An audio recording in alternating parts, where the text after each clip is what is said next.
నమస్తే.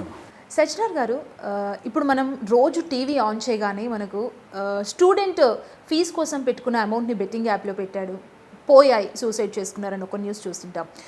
ఆన్లైన్ గేమింగ్లో తల్లిదండ్రులకు తెలియకుండా బెట్టింగ్ యాప్స్లో లక్షల్లో పెట్టి వాళ్ళ కుటుంబం మొత్తం రోడ్డు పాలనే సిచ్యువేషన్స్ చూస్తున్నాం. అంటే దీనికి అడ్డుకట్ట వేయలేరా, దీన్ని ఆపేవాళ్ళు ఎవరు లేరా అనే టైంలో మీరు స్క్రీన్ మీదకి వచ్చారు. ఒక్కసారిగా మీరు దీన్ని ప్రమోట్ చేయడం మొదలుపెట్టారు. అసలు ఏంటి ఈ బెట్టింగ్ యాప్స్కి మూలం ఎక్కడుంది, అసలు ఏం జరుగుతుంది సజ్జనర్ గారు? అంటే మీరు అన్నట్లు రోజు నాకు కూడా చాలా బాధ అనిపించింది. మీరు అన్నట్లు పేపర్లో చూడడం కానీ టీవీలో చూడడం, ఇట్లా చాలామంది ఇట్లా ఈ ఒక విశేషక్రమంలో పడి చాలామంది చనిపోవడం జరుగుతుంది. ముఖ్యంగా గ్రామీణ ప్రాంతంలో ఉన్న యూత్. ఎందుకంటే అందరికీ ఆశ ఉంటుంది, డబ్బులు సంపాదించాలనేది ఆశ ఉంటుంది. అది కూడా వీళ్ళు ఏం చేస్తున్నారు, బెట్టింగ్ యాప్స్ వాళ్ళు ఏదో మీకు ఇనీషియల్గా డబ్బులు వచ్చిందని చెప్పి ఆశ చూపించి వాళ్ళందరూ కూడా ఆ యాప్స్లో దింపి వాళ్ళు చాలా నష్టం చేయడం జరుగుతుంది. దాన్ని చూసి లాస్ట్ అంతకుముందు నేను ఈ సైబర్ క్రైమ్ పైన కూడా ఆల్మోస్ట్ లాస్ట్ 3.5 years నుంచి బయట పోలీస్ నుంచి బయటకు వచ్చి ట్రాన్స్పోర్ట్లో వచ్చిన తర్వాత నుంచి ఐ బీన్ ప్రమోటింగ్ చాలా చోట్ల సైబర్ క్రైమ్స్ గురించి కావచ్చు. ఈ మధ్యలో మీరు కూడా చూసుంటారు, డిజిటల్ అరెస్ట్ పైన కూడా నేను అప్పుడు చాలా వీడియోస్ పెట్టాను. ఆల్మోస్ట్ లాస్ట్ మార్చ్ నుంచి నా దృష్టికి ఒక ఆఫీసర్ తీసుకొస్తే నేను అప్పుడు చేస్తే, తర్వాత సెప్టెంబర్లో మన గవర్నర్ అయిన ప్రధానమంత్రి గారు కూడా మనం పెట్టిన ఒక వీడియోని కూడా వాడుకొని ఈఎస్ క్రియేటెడ్, దానివల్ల కూడా తగ్గిపోయింది.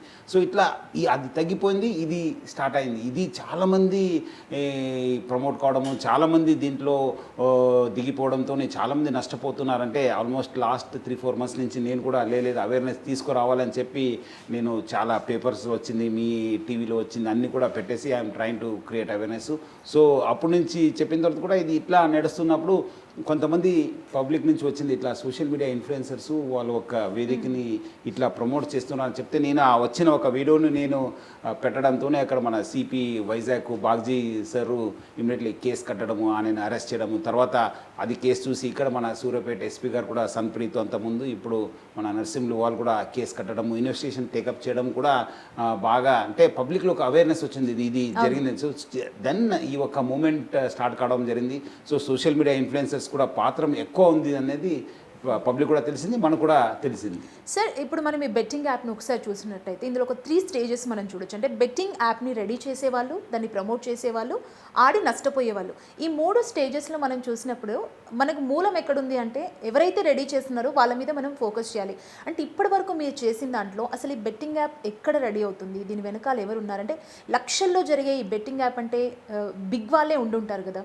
సో ఈ కోణంలో మీరేం చేస్తున్నారు? అదే మనం కూడా ఇప్పుడు ఆల్రెడీ 2 కేసు కావడం జరిగింది. ఇప్పుడు పోలీస్ కూడా అంతకుముందు కూడా జరిగిన కేసెస్ కూడా వాళ్ళు టేకప్ చేయాల్సిన అవసరం ఎంతో ఉంది. సూసైడ్ కూడా జరిగినాం, అది ఏదో నార్మల్ సూసైడ్ అనుకోవచ్చు కానీ, బట్ ఇప్పుడు ఐ థింక్ టైం ఆసీనమైంది.